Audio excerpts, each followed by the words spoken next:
When Donald Trump first said he wanted to buy Greenland in 2019, the world laughed. Late-night hosts made jokes about building Trump Tower on an iceberg. Denmark called it absurd. But here's the thing that nobody is laughing about today. He was right. Not about the method, but about the necessity. The United States of America is currently staring down the single biggest strategic failure of the 21st century, and the solution lies buried under 3 kilometers of ice. For most of modern history, Greenland existed on the edges of global attention. A vast island covered in ice, sparsely populated, economically dependent, and strategically quiet. It was often treated as a frozen appendix of Europe, important to scientists, occasionally to militaries, but rarely to policymakers shaping the future of global power. That era is ending. Today, Greenland sits at the intersection of 3 forces that now define 21st century geopolitics: the scramble for critical minerals, the militarization of the Arctic, and the collapse of the old geography of global trade. Welcome to the Arctic Cold War. For centuries, the Arctic Ocean functioned as a natural wall. It froze solid each winter, locking the top of the world into isolation. No commercial shipping lanes crossed it. No naval battles were fought there. No global trade depended on it. That wall is now breaking. Satellite data shows Arctic sea ice shrinking faster than nearly every major climate model predicted. What was once an impassable barrier is becoming seasonal open water. And with it, entirely new maritime corridors are emerging. The Northern Sea Route along Russia's Arctic coast already cuts travel time between East Asia and Europe by nearly 2 weeks. The Northwest Passage through the Canadian Arctic, once the obsession of doomed explorers, is now navigable during increasingly long summer windows. And further ahead lies the Transpolar Route, a path directly across the top of the world. For global shipping, this is revolutionary. For global security, it is destabilizing. Greenland's geography places it directly at the junction between these Arctic routes and the North Atlantic, the maritime artery that connects North America and Europe. In strategic terms, Greenland is no longer remote, it is central.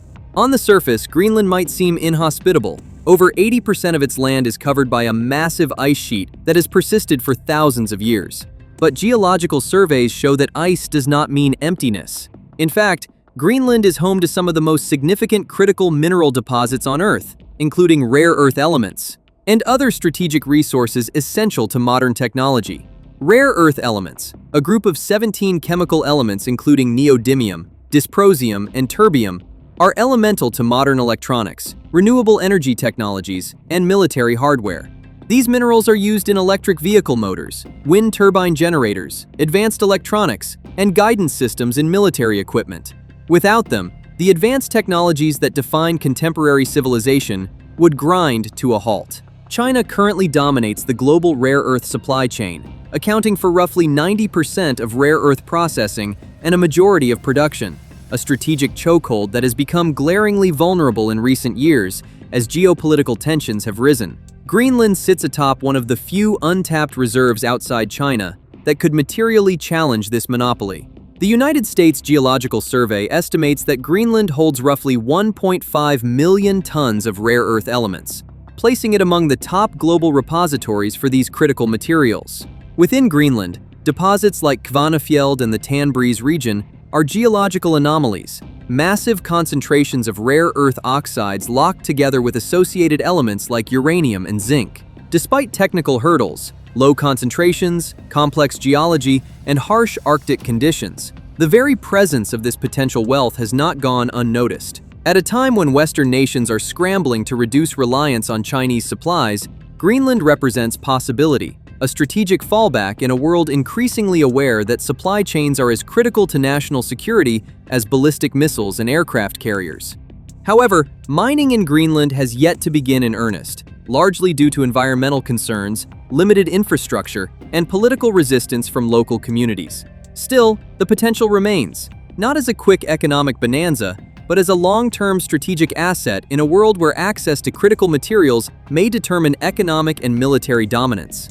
If Greenland's geological wealth offers economic leverage, its geography offers defense. Long before rare earths and new sea routes entered the picture, the United States recognized Greenland's strategic value during the Cold War. Greenland lies astride the shortest flight path between North America and Northern Europe. a route that during the 20th century was crucial for early warning systems and for monitoring Soviet bomber traffic. To this day, the United States operates Thule Air Base, located in northwest Greenland, under a long-standing defense agreement with Denmark. Thule plays a vital role in North American aerospace defense, including missile warning systems and space surveillance. Its location places it at the front line of any potential trans-Arctic threat, giving the U.S. early detection capabilities and a strategic foothold deep into the Arctic. This location is more than symbolic. In a world of hypersonic missiles, space-based sensors, and long-range strategic systems, having a stable, friendly presence that can monitor the high north is invaluable.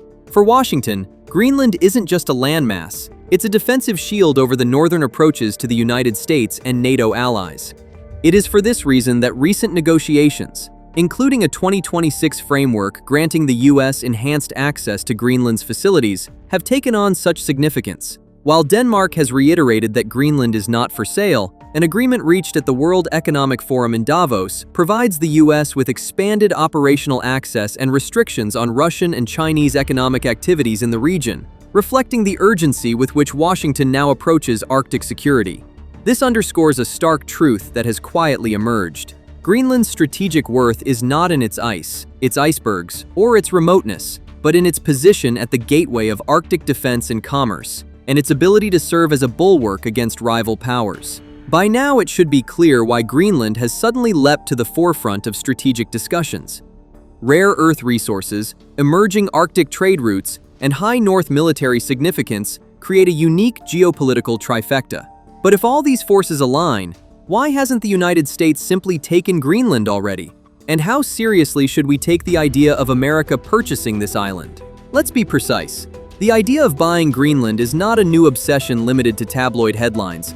It has deep roots in American strategic thinking, particularly under administrations that view great power competition with China and Russia as existential challenges. What was once a fringe proposal has, in recent years, matured into serious strategic discourse. In 2019, a US president suggested purchasing Greenland from Denmark, a proposal met with ridicule in some international circles. But the joke was not as absurd as critics claimed. At the time, China was expanding its Arctic footprint, investing in research bases, icebreakers, and partnerships along Russia's northern sea route. Russia, for its part, has been refurbishing Soviet-era Arctic facilities and maintaining an active high north military presence. In this context, the idea of Greenland as a strategic linchpin began to take shape not as a real estate whim, but as a geopolitical calculation. Alaska was purchased in 1867 for roughly $7.2 million in gold, a move that was mocked at the time, but later proved indispensable for American strategic and economic interests. Today, in an era of Arctic transformation, Greenland occupies a similar strategic calculus. Yet the path to Greenland's assimilation into the US sphere is not straightforward. Denmark, Greenland's sovereign authority, has repeatedly emphasized that Greenland is not for sale. Greenland is a self-governing territory of Denmark, but it is not financially independent. Every year, Copenhagen sends a block grant to Nuuk. It is basically an allowance. In 2025, that grant is around 4 billion Danish krone. That is roughly 600 million US dollars. That money covers half of Greenland's public budget: schools, hospitals, roads. Without that check from Denmark, Greenland's economy collapses overnight. Greenlanders carry Danish passports. Their students go to universities in Copenhagen. Their hospitals are built on the Scandinavian model of social welfare. Denmark is not just a landlord collecting rent. They are a partner that has spent decades trying to undo the mistakes of the colonial past. When the US first floated the idea of buying the island, the reaction in Nuuk was not excitement. It was insulted fury. The premier of Greenland said 5 words: "We are not for sale." Because to the 57,000 people living there, this wasn't a business proposition. It was geopolitical bullying. It felt like a return to the 19th century, where superpowers traded territories like trading cards without asking the people who actually lived there. Surveys, local debates, and political statements over the past decade point to a consistent sentiment. Greenlanders overwhelmingly support greater autonomy and eventual independence, but they are deeply skeptical of becoming part of the United States. Think about it from their perspective. Greenlanders do not reject the United States because they oppose wealth, investment, or development. They reject it because American sovereignty represents a loss of control disguised as opportunity. For decades, Greenland has been slowly extracting itself from a colonial relationship with Denmark through negotiated autonomy, expanded self-rule, and constitutional protections that explicitly recognize Greenlanders as a distinct people with the right to self-determination. Joining the United States would reverse that trajectory overnight. There is also a clear institutional fear. Greenlanders look at the political status of U.S. territories and see permanent ambiguity. Puerto Rico, Guam, and others are neither fully sovereign nor fully equal. They vote without representation, serve without authority, and remain strategically valuable but politically marginal. For a society whose entire modern political project is centered on avoiding exactly that outcome, the comparison is not reassuring. It is alarming. From Denmark's perspective, an American takeover, formal or informal, represents a strategic failure on multiple levels. It would signal the collapse of Danish influence in the Arctic, weaken Europe's northern flank, and establish a precedent that small autonomous territories can be economically absorbed by larger powers without formal consent. It would also expose Denmark to domestic political backlash for losing part of the realm to a superpower it cannot compete with financially. At the same time, Denmark understands the limits of its position. It cannot match American capital, military infrastructure, or long-term investment capacity. Its strategy, therefore, is defensive rather than confrontational. Reaffirm Greenland's right to self-determination, reinforce welfare integration, and keep all changes formally anchored in trilateral agreements involving Nuuk, Copenhagen, and Washington.